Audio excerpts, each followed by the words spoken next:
Terima kasih Anda kembali bersama kami dalam dialog bersama dengan Badan Pusat Statistik. Kami mengangkat tema mengenai program pembelajaran sensus penduduk 2020. Tadi sebelum jeda kami sudah menyampaikan sebuah tayangan informasi terkait dengan penjelasan umum tentang program pembelajaran sensus penduduk 2020. Yang diantaranya menjelaskan akan ada 3 hal yang disampaikan, yaitu adalah konsep penduduk, kemudian juga pemeriksaan data penduduk dan verifikasi di lapangan. Lalu bagaimanakah konsep definisi penduduk itu? Inilah tayangannya.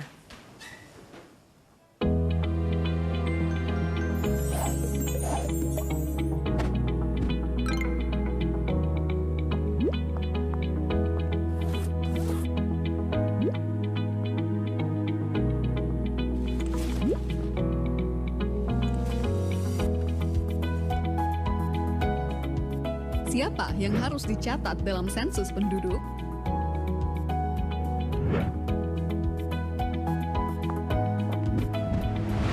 Seperti namanya, sensus penduduk mencatat seluruh penduduk di Indonesia, dari yang tua hingga yang muda,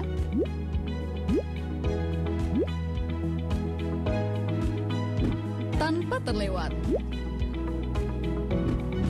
Penduduk yang dimaksud adalah warga negara Indonesia ataupun warga negara asing yang tinggal menetap minimal 1 tahun atau tinggal kurang dari 1 tahun, namun ada berniat atau berencana menetap selama minimal 1 tahun di daerah tersebut. Konsep penduduk ini mengacu pada Undang-Undang Nomor 23 Tahun 2006 dan Undang-Undang Nomor 24 Tahun 2013, serta Rekomendasi Perserikatan Bangsa-Bangsa. Dengan konsep penduduk berdasar tempat tinggal akan menghasilkan data yang lebih akurat sehingga memudahkan pemerintah dalam mengambil kebijakan dan melaksanakan program pembangunan. Misalnya, untuk membangun fasilitas MCK, sekolah, fasilitas kesehatan, dan lain-lain. Tentu harus berdasarkan data siapa yang benar-benar tinggal di wilayah tersebut, bukan berdasarkan catatan administrasi kependudukan saja. Ini Kania, lahir di kota Yogyakarta, tetapi telah menetap di kota Makassar selama 1 tahun. Maka Kania adalah penduduk kota Makassar. Ini Wida, KTP Karanganyar, tetapi telah menetap 7 bulan di kota Bandung dan berencana menetap untuk beberapa tahun ke depan. Maka, Wida adalah penduduk kota Bandung. Jadi, penduduk di suatu daerah, mulai dari provinsi, kabupaten, kecamatan, hingga RT atau dusun dan sejenisnya, adalah setiap orang yang telah menetap di daerah tersebut minimal 1 tahun, atau kurang dari 1 tahun, namun berencana untuk menetap lebih dari 1 tahun. Satu lagi yang perlu dicatat, asisten rumah tangga, sanak famili yang menetap, dan bayi yang baru lahir juga dicatat sebagai penduduk di keluarga tersebut ya. Itulah konsep penduduk. Konsep ini berguna untuk menentukan siapa sajakah yang termasuk dan yang tidak termasuk sebagai penduduk di suatu daerah dalam sensus penduduk 2020. Lalu, bagaimanakah gambaran pelaksanaan sensus penduduk 2020? Sebagai gambaran, kegiatan lapangan sensus penduduk 2020 dimulai dengan koordinasi petugas sensus dengan ketua atau pengurus RT atau dusun dan yang sejenisnya, atau yang kita sebut sebagai Satuan Lingkungan Setempat atau SLS. Selanjutnya, petugas sensus bersama-sama dengan pengurus SLS melakukan pemeriksaan daftar penduduk.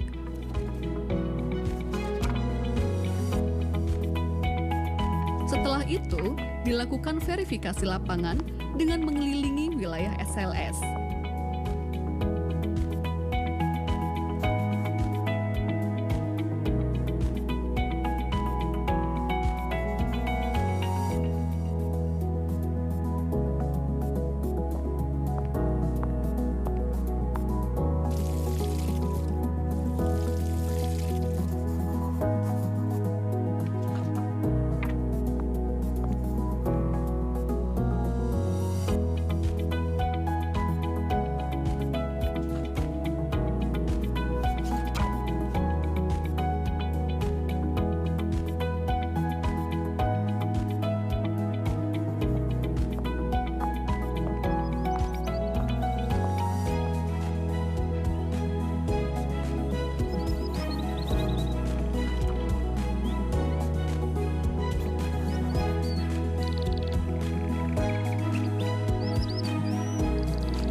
Nah, kita sudah mengetahui apa itu penduduk dan gambaran pelaksanaan sensus penduduk 2020.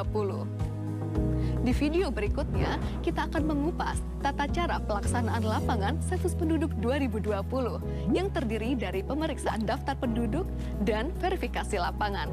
Selamat mengikuti ya!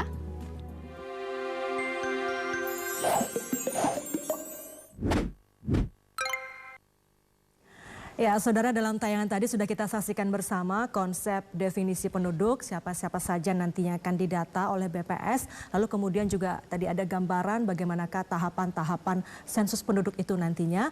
Dan usai jeda kami masih akan kembali dengan informasi-informasi terkait dengan program pembelajaran sensus penduduk 2020.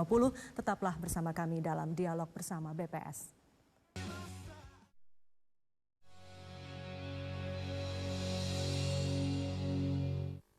Ya, Anda kembali bersama kami dalam dialog bersama dengan Badan Pusat Statistik terkait dengan program pembelajaran sensus penduduk 2020. Dan kini saatnya kami akan hadirkan kepada Anda informasi lain terkait dengan program pembelajaran sensus penduduk 2020. Kali ini terkait dengan pemeriksaan daftar penduduk. Kita simak bersama.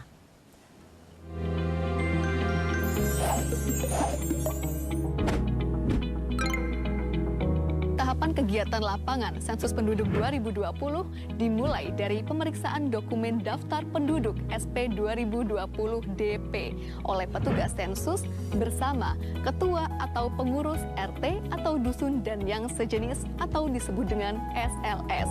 Kegiatan ini di bawah pengawasan Koordinator Sensus Kecamatan atau disebut dengan KOSEKA. Selain menggunakan atribut lengkap, ketika turun ke lapangan, petugas sensus juga harus mengenakan pakaian berlengan panjang, menggunakan face shield, masker kain, dan membawa hand sanitizer, serta memperhatikan protokol kesehatan. Dokumen yang diperlukan pada tahapan ini adalah SP 2020 DP dan peta wilayah. Pastikan juga membawa alat tulis yang diperlukan di lapangan. Untuk memulai tahapan pemeriksaan DP, hubungi ketua atau pengurus RT atau dusun dan sejenisnya. Sepakati waktu dan mekanisme pemeriksaan DP. Apakah akan bertatap muka secara langsung atau melalui media telekomunikasi yang memungkinkan.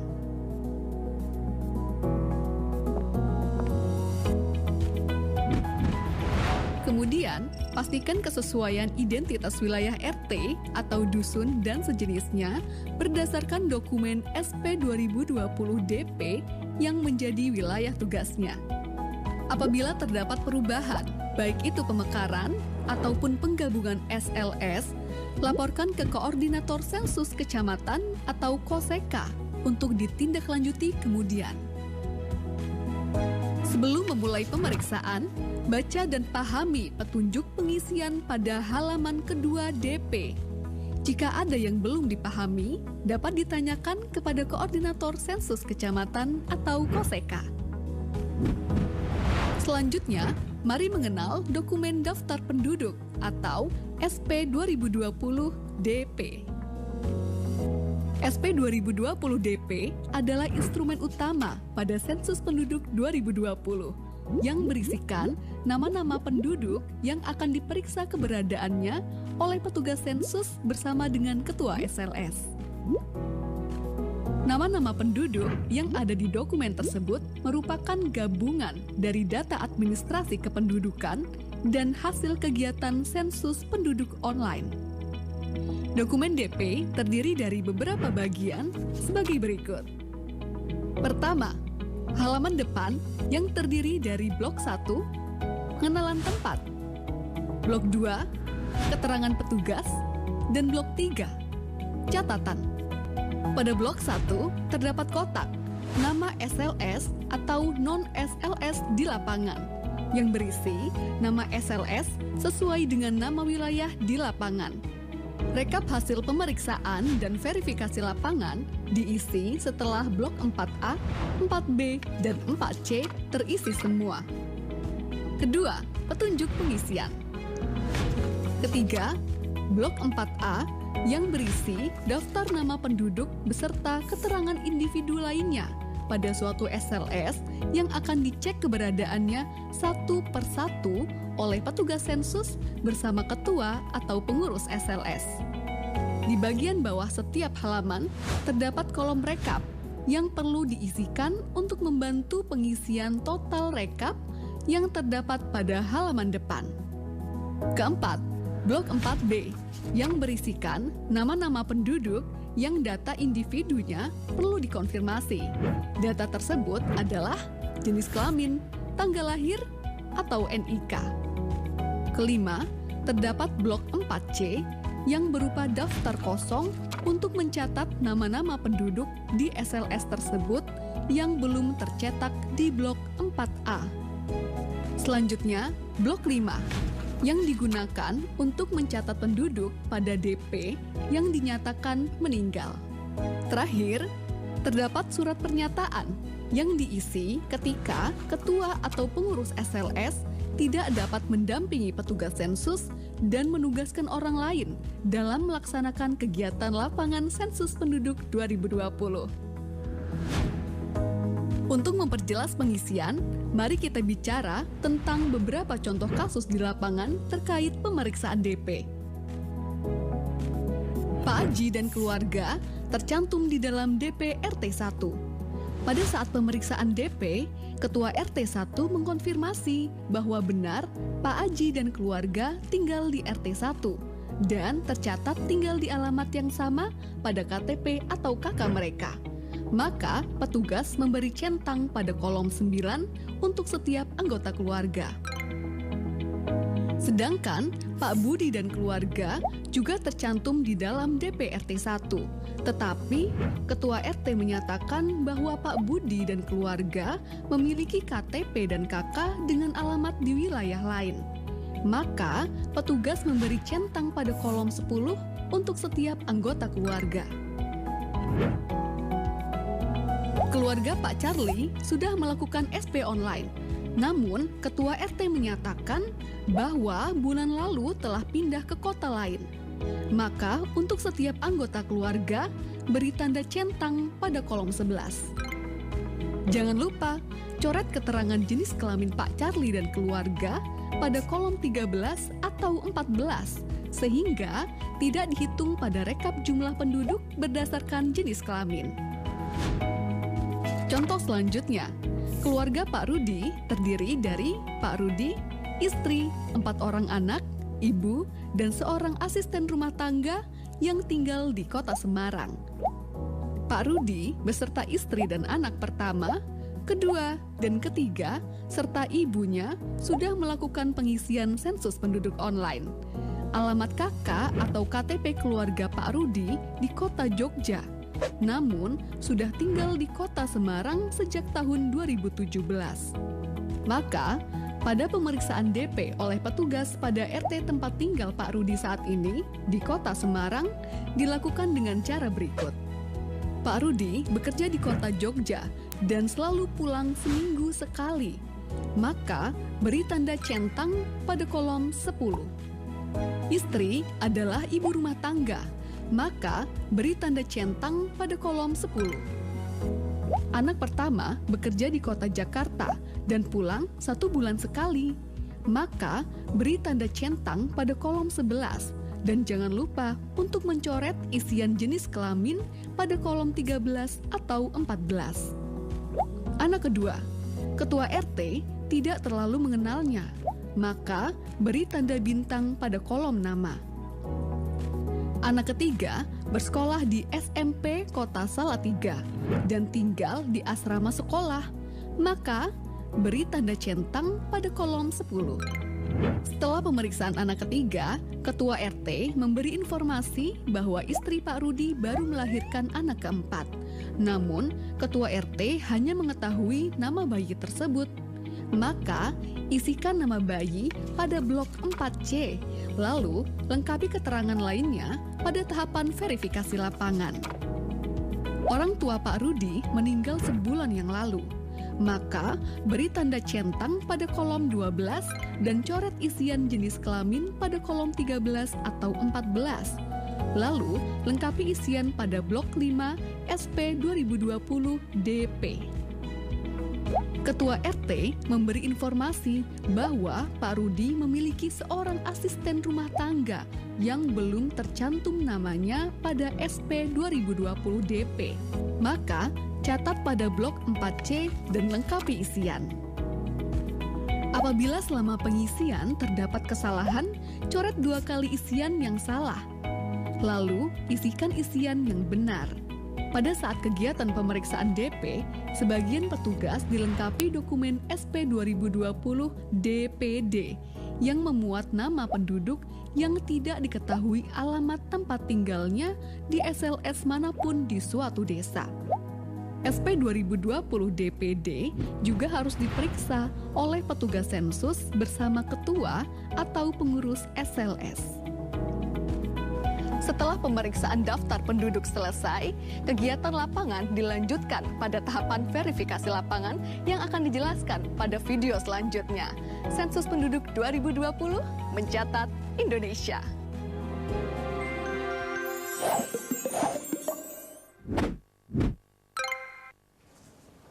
Ya, saudara, demikian tadi kita saksikan penjelasan mengenai pemeriksaan daftar penduduk yang dijelaskan secara detail sekali tadi, termasuk diantaranya misalnya dokumen-dokumen apa saja dan lembaran apa saja yang nantinya harus diisi pada saat sensus penduduk atau pendataan penduduk. Dan diantaranya tadi juga disampaikan contoh-contoh kasus yang kerap terjadi, termasuk misalnya apabila ada salah satu anggota keluarga yang tercantum dalam KK tapi sudah tidak lagi menetap di tempat yang sama atau menetap di luar dari daerah tersebut. Dan yang menarik juga petugas-petugas lapangan yang akan melakukan sensus atau pendataan penduduk juga dilengkapi dengan protokol kesehatan, misalnya mengenakan masker dan juga mengenakan face shield untuk keamanan baik bagi petugas maupun juga warga yang didata. Kami nanti akan hadir kembali dengan penjelasan mengenai verifikasi lapangan dan tetaplah bersama kami dalam program pembelajaran Sensus Penduduk 2020.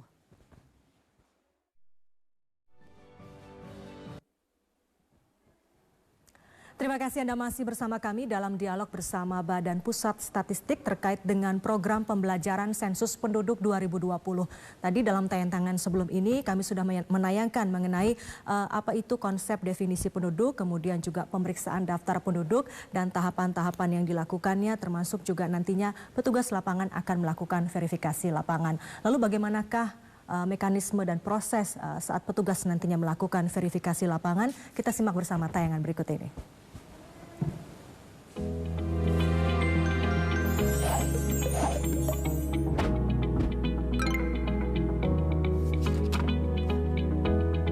Setelah melakukan pemeriksaan daftar penduduk atau dokumen DP bersama ketua atau pengurus SLS, tahapan sensus penduduk 2020 selanjutnya adalah pelaksanaan verifikasi lapangan. Apa yang dilakukan petugas sensus pada saat verifikasi lapangan? Pada tahapan ini, petugas sensus mengelilingi SLS dengan didampingi oleh ketua atau pengurus SLS untuk memastikan keberadaan seluruh penduduk yang tercatat di dalam daftar penduduk atau DP. Dalam tahapan verifikasi lapangan, petugas sensus membawa dokumen dan alat tulis sebagaimana pada saat pemeriksaan daftar penduduk. Dokumen tersebut meliputi: pertama, dokumen daftar penduduk atau SP 2020 DP dan daftar penduduk desa atau SP 2020 DPD yang sudah diperiksa. Kedua, peta wilayah sensus atau SP 2020 WS yang digunakan untuk penelusuran wilayah dan memastikan batasan-batasan wilayah SLS kepada ketua atau pengurus SLS atau warga yang ditunjuk. Selama di lapangan, petugas dan ketua atau pengurus SLS wajib mematuhi protokol kesehatan pencegahan penyebaran COVID-19, mengenakan masker, selalu memastikan kebersihan tangan, dan menjaga jarak minimal dengan responden. Apa saja yang harus dilakukan oleh petugas pada saat verifikasi lapangan? Pertama, mengenali dan menentukan batas-batas wilayah SLS bersama ketua atau pengurus SLS. Kedua, menentukan bangunan pertama yang akan dikunjungi untuk diverifikasi keberadaan penduduknya. Dianjurkan dimulai dari posisi barat daya pada peta. Ketiga, berikan tanda titik atau noktah sesuai posisi rumah tersebut pada peta SP 2020 WS dan sertakan nomor urut di samping noktah tersebut. Keempat, lakukan identifikasi seluruh nama penduduk yang tinggal di rumah tersebut dan sesuaikan dengan nama yang tercantum pada daftar penduduk atau DP. Lalu, salin nomor urut yang terdapat pada peta ke kolom nomor bangunan pada DP. Lakukan prosedur tersebut untuk setiap rumah dan bangunan yang ada penduduknya. Pastikan tidak ada yang terlewat ya. Apabila ditemukan penduduk yang belum tercantum namanya pada daftar penduduk atau DP, tambahkan dan lengkapi keterangan penduduk tersebut pada DP Blok 4C. Pastikan seluruh kolom terisi. Untuk penduduk yang berstatus sudah sensus penduduk online, tetapi perlu konfirmasi, petugas sensus perlu menanyakan informasinya kepada ketua atau pengurus SLS dan menuliskannya di blok 4B. Lengkapi isian rekapitulasi jumlah penduduk pada setiap halaman DP di blok 4A dan 4C. Secara garis besar, kegiatan yang dilaksanakan oleh petugas sensus pada tahapan verifikasi lapangan yaitu 1. Penelusuran wilayah SLS. 2. Melakukan identifikasi setiap bangunan yang dihuni penduduk dan melaksanakan verifikasi penduduk yang tinggal di dalamnya. 3. Mencatatkan nama dan informasi penduduk yang ditemukan di wilayah SLS namun belum tercantum di DP. 4. Melaksanakan rekapitulasi jumlah penduduk hasil verifikasi lapangan. Sekian video pembelajaran Sensus Penduduk 2020. Karena cinta butuh pembuktian dan berpartisipasi dalam Sensus Penduduk 2020 merupakan salah satu bukti cinta kita pada Ibu Pertiwi. Selamat menjalankan tugas wahai abdi bangsa. Sensus Penduduk 2020 mencatat Indonesia.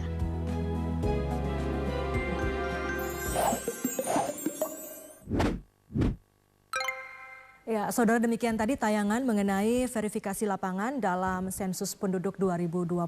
Dan nanti usai jeda kami akan hadirkan seorang narasumber dari Badan Pusat Statistik, yaitu Direktur Statistik Kependudukan dan Ketenagakerjaan BPS. Anda pemirsa juga bisa langsung bertanya kepada narasumber kami melalui nomor telepon yang nanti akan kami cantumkan di layar televisi. Tetaplah bersama kami akan segera kembali.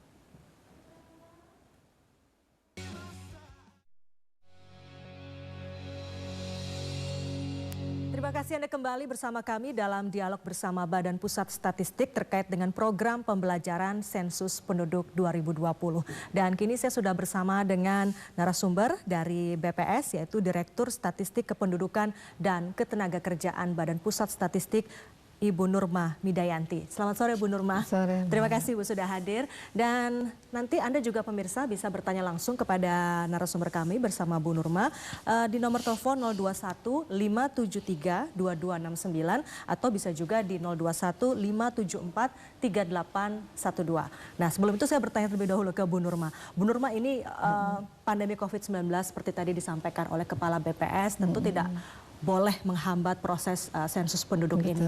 Salah satunya pelatihan dilakukan secara daring, secara mandiri, seperti ditayangkan melalui media televisi seperti hari ini.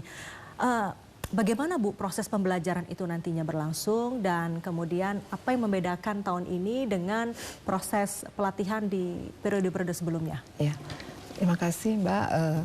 Jadi sensus penduduk kita kali ini memang berbeda dengan sensus yang sebelumnya kan 10 tahun sekali sensus diadakan. 10 tahun sekali. Nah, 10 tahun, setiap 10 tahun sekali.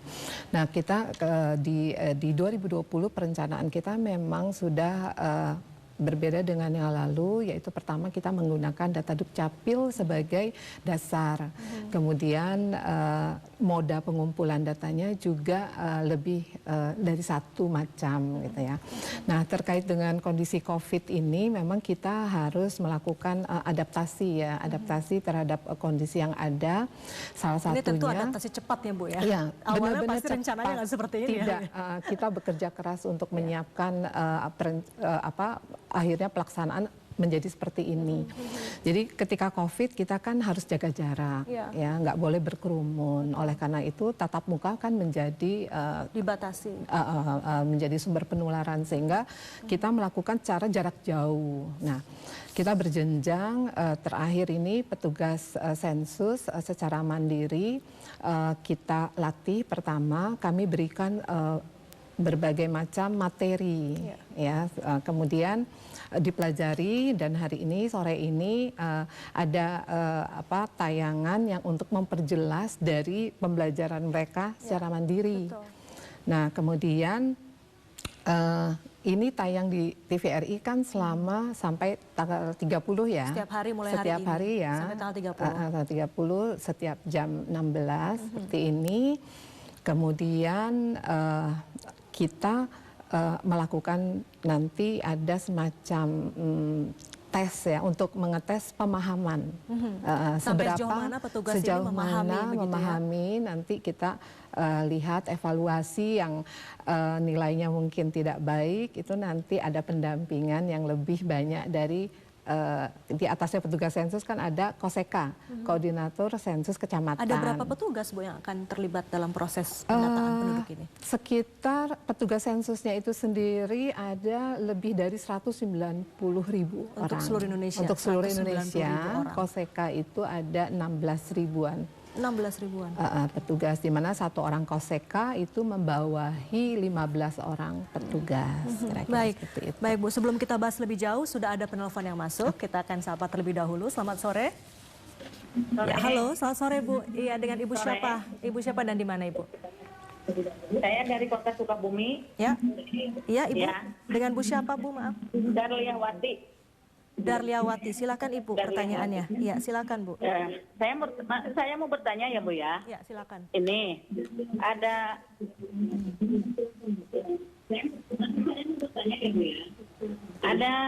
satu keluarga penduduk. Pertamanya dia tercatat di Kota Pandeglang. Ibu, Ya. volume televisinya boleh dikecilkan sedikit sehingga kami bisa menangkap dengan jelas suara Ibu di sini. Ya, sebentar ya. Ya. Ya. Ada Bagaimana satu Ibu? keluarga penduduk berasal dari Kota Pandeglang. Ya. Mereka tercatat semua di Kota Pandeglang sebelumnya. Dan satu keluarga itu suami istrinya udah mempunyai EKTP di Kota Pandeglang. Nah, mereka sekarang sudah tidak ada data kependudukannya di sana, Bu. Udah di sini semuanya, tapi di sini belum tercatat gitu. Gimana? Baik. Tapi suaminya asli Kota Sukabumi, tercatat di sini, tapi di kakak orang tua masih bergabung dengan kakak orang tuanya, kakak ibunya, dan statusnya belum menikah di sini. Gimana tuh Bu? Baik, baik. Baik Ibu Darliawati. Kita akan jawab nanti. Terima kasih Bu pertanyaannya. Jelas nggak Bu pertanyaan Jelas Bu. Sudah jelas kami terima. Jadi dan permintaan dari penduduk tersebut, bisakah mereka pindah ke sini? Bisakah pindah ke Sukabumi ya? Otomatis selesai disensus nanti di tahun 2020 September. Baik Ibu, nanti akan dijawab. Kita sapa dulu penelpon berikutnya. Ya, selamat sore Bu. Pak, selamat sore. Silakan. Halo. Halo, selamat sore. Iya Pak, silakan Pak. Dengan Bapak siapa dan di mana? Saya Sobarian. Ya, silakan Pak. Di mana Pak? Dari Bangka Belitung. Bangka Belitung. Ya, silakan Pak. Ini Bu, saya mau tanya nih. Kan kalau kita mau verifikasi nih, terus keluarganya itu terdapat COVID, ya positif COVID gitu, Pak. Gimana penanganannya gitu? Baik. Untuk verifikasinya. Cukup tuh, Mbak. Baik Pak. Itu saja Pak ya, nanti akan dijawab oleh Ibu Nurma. Terima kasih Bapak. Ya. Baik Bu Nurma, ini ada 2 pertanyaan dari Sukabumi dan dari Bangka Belitung. Silakan Ibu ditanggapi. Yang dari Sukabumi dahulu mungkin. Iya. Ibu Darliawati ya, terima kasih Ibu telah ikut menonton acara ini sehingga nanti Ibu siap ketika ada petugas datang. Dan kasus seperti ini juga mungkin nggak hanya terjadi di sini ya Bu ya. Di mana-mana ya. Tadi seperti saya sudah jelaskan bahwa sensus penduduk kali ini menggunakan data Dukcapil. Dukcapil itu sebagai data dasar. Nah, data Dukcapil ini dikemas dalam daftar penduduk yang tadi sudah dijelaskan di materi. Nah, daftar penduduk ini satu daftar penduduk ada di satu satuan lingkungan setempat. Kok kita satu RT itu daftar penduduk yang dimana mereka penduduk yang tercatat berdasarkan KK atau KTP. Ya, acuannya tetap ke KK atau ke KTP. Ya. Nah, kemudian daftar ini kan tadi dikonfirmasi, diverifikasi, baik kepada Pak RT maupun nanti langsung ke lapangan juga, verifikasi lapangan.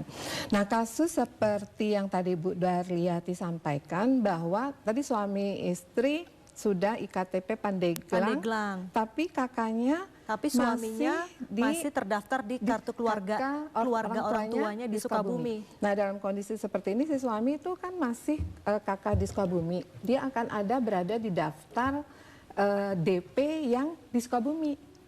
Nah, jadi nanti ketika diverifikasi kepada Pak RT atau ketua lingkungan satuan lingkungan setempat, ketua SLS, nanti akan diberi tanda keberadaannya di mana. Misalnya Pak suami ini Pak siapa di daftar penduduk yang di Sukabumi itu kan ada. Nah, nanti dicek, oh dia udah pindah. Nanti ada kolom yang dicek tadi seperti yang materi. Dia dicek di kolom pindah. Oh, gitu. Nah, berarti dia tidak tercatat di situ. Nah, sementara istrinya masih ada di kakak mana gitu. Nah, akan nanti disatukannya itu nanti ada mekanismenya sendiri. Baik. Jadi nanti akan ada mekanisme dan itu tentu para petugas sensus sudah memahami nanti akan seperti apa begitu ya Bu ya. Tapi apakah secara otomatis gitu dari hasil sensus memang nanti kami akan memberikan data balikan ke Dukcapil, tapi proses administrasi ini harus tetap dilakukan oleh penduduk ke kantor Dukcapil. Iya, artinya termasuk tadi pertanyaan untuk menjawab apakah bisa pindah begitu ya. Itu tentu juga harus diurus ke Dukcapil setempat. Ya, selanjutnya Ibu, ini pertanyaan dari Bangka Belitung. Apabila pada saat verifikasi lapangan keluarga yang akan diverifikasi ternyata ada yang positif COVID-19, lalu apa yang harus dilakukan oleh petugas sensus? Ya.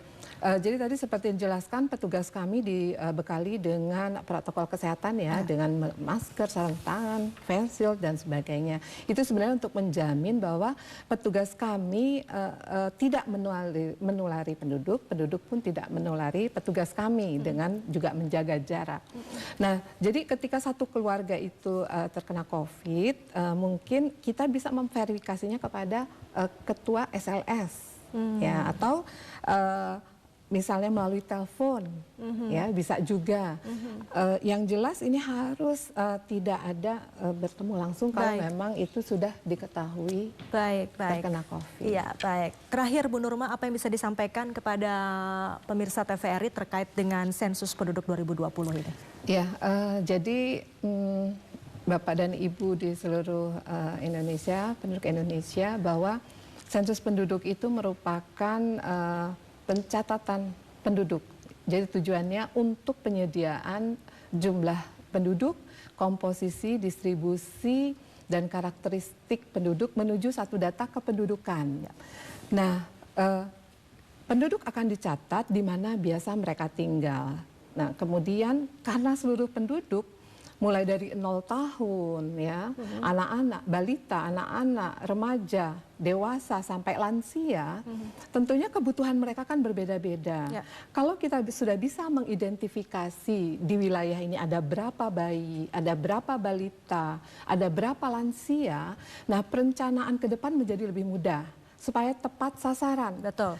Nah, karenanya kalau ibaratnya kami tidak ingin satupun penduduk tertinggal untuk dicatat karena ini akan menentukan perencanaan ke depan oleh pemerintah sesuai kebutuhan untuk masyarakat. Jadi itu yang akan menjadi tujuan akhirnya, satu data kependudukan yang ini juga sangat serius diperhatikan oleh Presiden Jokowi. Begitu ya Bu ya, karena untuk perencanaan pembangunan ke depannya.